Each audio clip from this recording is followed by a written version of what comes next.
பாலபக்த மண்டலிக்கு பாரம்பரிய விஷயங்களை கொண்டு சேர்க்கணுன்றதுக்கான இதுதான் முதல் படி. அப்ப அந்த கோயில்களை கொண்டு போய் இப்படி நம்ம பண்ணியிருக்காங்க. இது வந்து குழந்தைகளுக்கு பாஸ் ஆன் பண்ணணும். இது ரொம்ப ரொம்ப முக்கியமானது. சம்பிரதாய ரீதியா பாரம்பரிய ரீதியா ஜப்பானுக்கும் நமக்கும் நிறைய தொடர்புகள் இருக்கு. இப்ப வந்து நம்ம நவராத்திரி பண்றோம் இல்லையா, அவங்க டால் ஃபெஸ்டிவல்னு பண்ணுவாங்க.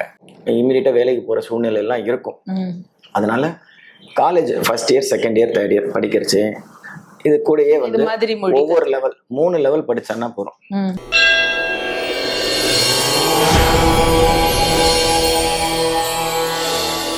பொதுவா திருக்கோவில், கோயில் இல்லாத இடத்துல மனிதர்கள் இருக்கவே கூடாதுன்னு சொல்லியிருக்காங்க இல்லையா? திருக்கோவில் அப்படின்னு உடனே உங்க மனசுல வர்ற ஈர்ப்பு எப்படி இருக்கு? திருக்கோவில்னாலே நமக்கு பக்தி தான், இறையருள் தான். நம்ம ஒரு கோயிலுக்கு போகிறோம் அப்படின்னாலே நம்ம வாழ்க்கையில நல்ல நேரம் இருக்குதுன்னு அர்த்தம். கோயிலுக்கு போகணுன்ற எண்ணமும் சூழ்நிலையும் தேக ஆரோக்கியமும் அந்த இடம் நமக்கு அருகாமையில இருக்கிறது, இதெல்லாம் வந்து நமக்கான நல்ல சைன். ஸோ நம்ம தமிழ்நாட்டை பொறுத்த வரைக்கும் எங்க திரும்பினாலும் கோவில் தான். ஸோ தமிழ்நாடு வந்து ஒரு பிளஸ்டு, அது மிகப்பெரிய வாய்ப்பு, தமிழகத்துக்கு கிடைத்த மிகப்பெரிய வாய்ப்பு. உலகின் சொத்து தமிழகம், கோவில்கள் இருக்கிறதுனால. ஸோ நம்ம முடிஞ்ச அளவுக்கு நம்ம முன்னோர்கள் கொடுத்ததை நம்ம பராமரிச்சோம்னா ரொம்ப மகிழ்ச்சி. அதுதான் நம்ம தேசத்துக்கு செய்யக்கூடிய மிகப்பெரிய பணியா இருக்கும். நீங்க பார்த்து வியந்த திருக்கோவில்னா எந்த திருக்கோவில் சொல்லுவீங்க? இங்கேருந்து ஒரு விழுப்புரத்துக்கிட்ட ஒரு கோவில் இருக்கு. அந்த கோவில் வந்து சிவபெருமான் வந்து பசுக்களுக்கு கொம்பு கொடுத்தாருன்னு இருக்கு. நம்ம வந்து ஜல்லிக்கட்டு ஆர்ப்பாட்டத்திறப்ப அங்க கோவில் போய் தரிசனம் பார்த்தோம், அப்ப தெரிஞ்சது. இப்ப ஜல்லிக்கட்டு ஆர்ப்பாட்டம்லாம் நம்ம பாக்குறோம்னா சிவபெருமான் வந்து பசுக்களுக்கு கொம்பு கொடுத்தாருன்ற கோவில் தமிழர்கள் எல்லாருக்கும் தெரிஞ்சிருக்கணும்ல. அது வந்து நம்ம பாரம்பரியத்தை பறைசாற்றும் கோவில் அல்லவா. ஸோ கோமாதாவை வழிபடுறோம். ஸோ அதுதான் இப்ப நம்மளுடைய நோக்கம் வந்து பாலபக்த மண்டலிக்கு பாரம்பரிய விஷயங்களை கொண்டு சேர்க்கணுன்றதுக்கான இதுதான் முதல் படி. அப்ப அந்த கோயில்களை கொண்டு போய் இப்படி நம்ம பண்ணியிருக்காங்க. இது வந்து கல்வெட்டிலே இருக்கு.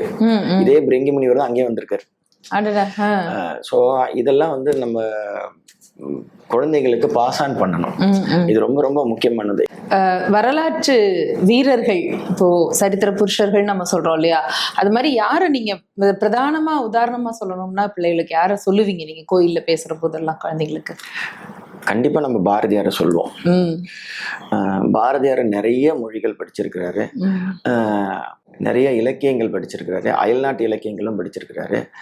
அடுத்தது விவேகானந்தரே சொல்லுவோம்.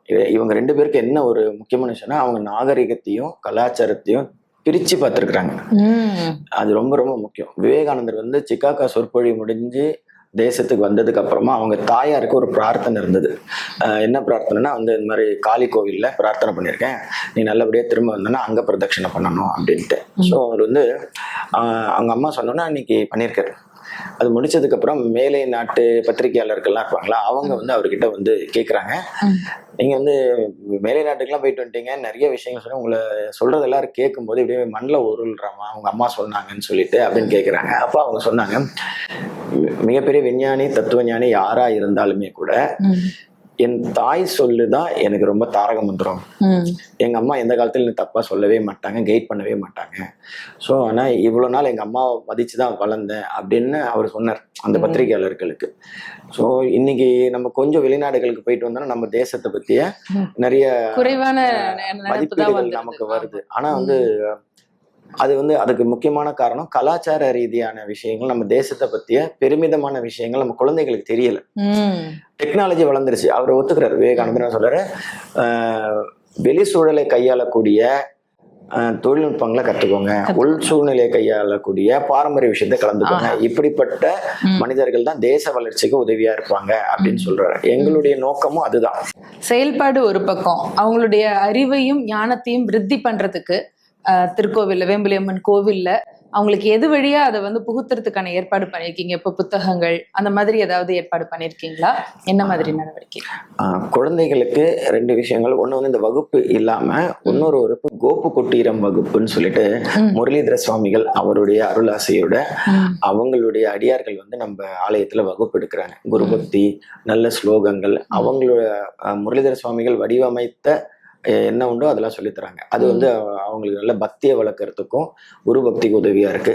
இது ஒரு அது வந்து குருவினுடைய மிகப்பெரிய ஆசீர்வாதம் எங்களுக்கு அம்மன் அருளால கிடைச்சது. இன்னொன்று வந்து ஆலயத்துல வந்து ஒரு நூலகம் ஒன்று தயாரிப்பு பண்ணியிருக்கிறோம். கிட்டத்தட்ட ஒரு 500-600 புத்தகங்கள் இருக்கு. ஒரு 175 டாபிக் நம்ம வந்து ஆய்வு பண்ணி இந்த நூலகத்தை அமைச்சிருக்கிறோம். இந்த நூலகம் வந்து சிறார்லேருந்து பெரியவங்க வரைக்கும் எல்லாருக்குமே உதவிகரமா இருக்கக்கூடிய நூல்கள். குழந்தைகளுக்கு அப்படின்னு பார்த்தீங்கன்னா பாலராமாயணம், பால மகாபாரதம், ராமகிருஷ்ண மடத்துல நிறைய முக்கியமான நூல்கள் இருக்குது. குழந்தைகளுக்கு ராமகிருஷ்ணர் சொன்ன கதைகள், விவேகானந்தர் சொன்ன கதைகள், இது இல்லாமல் சின்மயா மிஷன் அதுல வந்து சுவாமிஜி எழுதிய நூல்கள் நிறைய இருக்கு. அந்த புஸ்தகங்கள் வச்சிருக்கோம். இது இல்லாம பெரியவங்களுக்கு அப்படின்னு பாத்தீங்கன்னா 18 புராணங்கள், 274 சிவஸ்தலங்கள், 108 திவ்ய தேசங்கள், 63 நாயன்மார்கள் சரித்திரம், ஆழ்வார்கள் சரித்திரம், நவகிரக ஸ்தலங்கள், 52 சக்தி பீடங்கள், இந்த மாதிரி முக்கியமான நூல்கள் எல்லாமே இருக்கும். இது இல்லாம பதிகங்கள், பாராயணங்கள், பூஜை விதான முறைகள், இதெல்லாம் அடங்கிய நூல்கள் இருக்குது. ஸோ இப்போ ஒரு வீட்டுக்கு போனா 10 வயசு குழந்தையும் புக்கு படிக்கலாம், பெரியவங்களும் புக்கு படிக்கலாம். எல்லாருக்குமான ஒரு நூலகமா அதை உருவாயிட்டு இருக்குது. கொஞ்ச நேரம் ஆலயம் ஒரு நூலகமாவும் அங்க செயல்படுதுங்கிற போது வித்தியாசமா ஆச்சரியமா இருக்கு. குழந்தைகளை கோயிலுக்கு வர வைக்கிறதுக்கான நிறைய பணிகள் வித்தியாசமா யோசிச்சு செஞ்சுட்டு இருக்கீங்க. பெண்கள் அங்க வர்றபோது எப்படி அவங்களுடைய மனநிலை இருக்கு வேம்புலியம்மன் கோயிலுக்கு வரும்போது? கண்டிப்பாம்மா, இது ரொம்ப முக்கியம். தாய்மார்கள் தான் பெரிய சக்தி. ஒவ்வொரு வீட்லேயும் தாய்மார்கள் நிம்மதியாக சந்தோஷமாக இருந்தாங்கன்னா அந்த வீடே சுபிக்ஷமாக இருக்கும். அதுக்காக நம்ம ஆலயத்தில் ஒவ்வொரு செவ்வாய்க்கிழமையும் மாலை வந்து ஒரு 6:30 மணிக்கு கணபதி ஹோமம் பண்ணுறோம். இதில் கூட்டு சங்கல்பம் பண்ணுறோம். எல்லாரும் இணைந்து தான் செய்வோம்.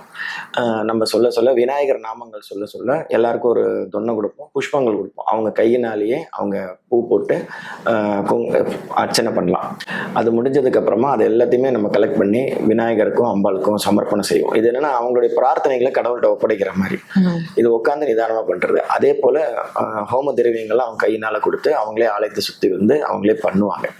இது எல்லாமே வந்து நம்ம எல்லாரும் சேர்ந்து செய்யறது. ஸோ அப்போ என்ன ஆகும்னா அவங்களுக்கே உணர்வு வரும், இன்வால்வ்மெண்ட்.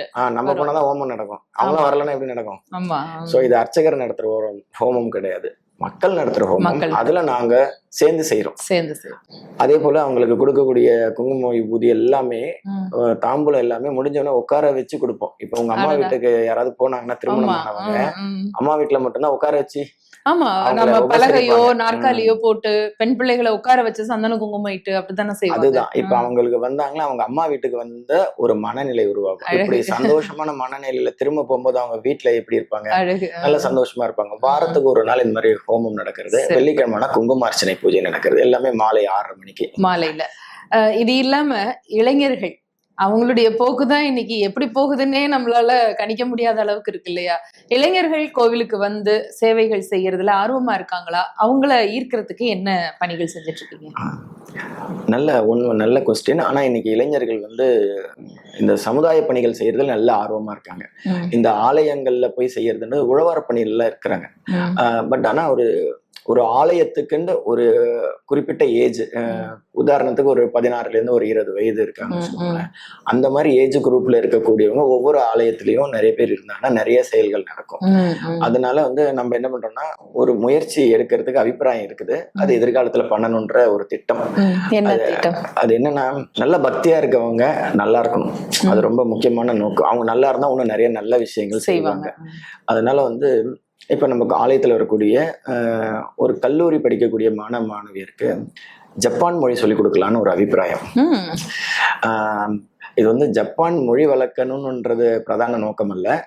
அவங்க வந்து வாழ்க்கையில் அடுத்த படிக்கு போறாங்க. அப்ப வந்து அந்த இறைவனோட சம்பந்தம் இருக்கணும். சம்பிரதாய ரீதியா, பாரம்பரிய ரீதியா ஜப்பானுக்கும் நமக்கும் நிறைய தொடர்புகள் இருக்கு. இப்ப வந்து நம்ம நவராத்திரி பண்றோம் இல்லையா, அவங்க டால் ஃபெஸ்டிவல்னு பண்ணுவாங்க. இந்த விநாயகர் வணங்குற மாதிரி அங்கேயும் விநாயகரை வேற விதத்துல வணங்குறாங்க. இந்தியாலேயே ஜப்பான் மொழி அதிகமா படிக்கிறது தமிழ்நாட்டில் தான். பாஸ் ஆகிறதும் தமிழ்நாட்டில் தான். ஜப்பானிய நிறுவனங்கள் அதிகமான அளவு இந்தியாவிலே தமிழகத்துல தான் அதிகமா இருக்குது. அது இல்லாம இப்ப வந்து ஜப்பான் மொழி படிச்சா நிறைய வேலை வாய்ப்புகள் நல்ல சம்பளத்துல கிடைக்கக்கூடிய வாய்ப்பு இருக்குது. இப்ப எளிமையான குடும்பத்துல இருக்கக்கூடியவங்க பெரிய பொருட்செலவு பண்ணி டாக்டர், இன்ஜினியர் அதெல்லாம் படிக்கிறது கொஞ்சம் சிரமமா இருக்கும். இமீடியட்டா வேலைக்கு போற சூழ்நிலை எல்லாம் இருக்கும். அதனால college 1st year 2nd year 3rd year படிக்கிறச்சு இது கூடயே இது வந்து மாதிரி மொழி ஒவ்வொரு லெவல் 3 லெவல் படிச்சான்னா போறோம். ம், அவன் கிராஜுவேஷன் முடிச்சு என்கிட்ட ஜப்பான் மொழி இருக்குதுன்னு சொன்னான்னா ம். அவனுக்கு வந்து நல்ல எதிர்காலம் உடனடியா இருக்கும். வேலைக்கான வாய்ப்புகள் அதிகம். அது வந்து ஓ. எங்க கோவிலுக்கு வரக்கூடிய அடியார்கள் ம். நல்ல உயர்ந்த நிலைக்கு போகணுன்ற எண்ணத்துல ஆலய நிர்வாகத்தோட சேர்ந்து பண்ணலாம்னு எதிர்கால திட்டம் வச்சிருக்கிறோம். அருமை அருமை அருமை. குழந்தைகளா திருக்கோயிலுக்கு கொண்டு வர்றதுங்கிறது முதன்மையான நோக்கமா கொண்டு செயல்படுறீங்க. மக்கள் மத்தியில இப்படி ஒரு ஆன்மீக புரட்சியையே உருவாக்குறதுக்கான ஒரு பெரிய முன்னெடுப்புகள் செஞ்சுட்டு இருக்கீங்க. வேம்புலி அம்மனுடைய அருளால் இந்த பணிகள் இன்னும் இன்னும் சிறப்பா நடக்கணும் அப்படின்னு நாங்களும் பிரார்த்தனை பண்ணிக்கிறோம். எங்களுடைய அழைப்பை ஏற்று தெய்வத்தமிழ் டிவி நேயர்களுக்காக இவ்வளவு அழகா இவ்வளவு தெளிவா எல்லா விஷயங்களையும் சொன்னதுக்கு ரொம்ப ரொம்ப நன்றி சார். நன்றி. ரொம்ப நன்றி. இந்த நல்ல வாய்ப்பு கொடுத்தது அந்த வேம்புலி அம்மனுடைய அனுகிரகம், ஆலய நிர்வாகிகள் அவங்க வந்து நமக்கு காமிச்ச வழிகாட்டுதல், ஊர் பொதுமக்கள் அவங்க தான் ரொம்ப முக்கியம். நம்ம ஒரு ஆலய அர்ச்சகர் சொன்னா உடனே கேட்கணும்னு ஒன்றும் அபிப்பிராயம் இல்லை.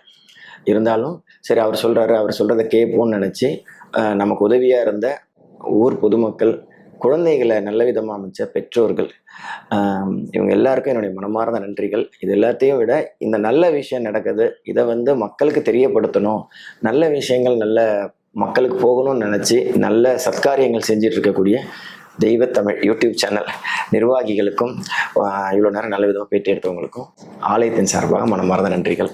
நன்றி.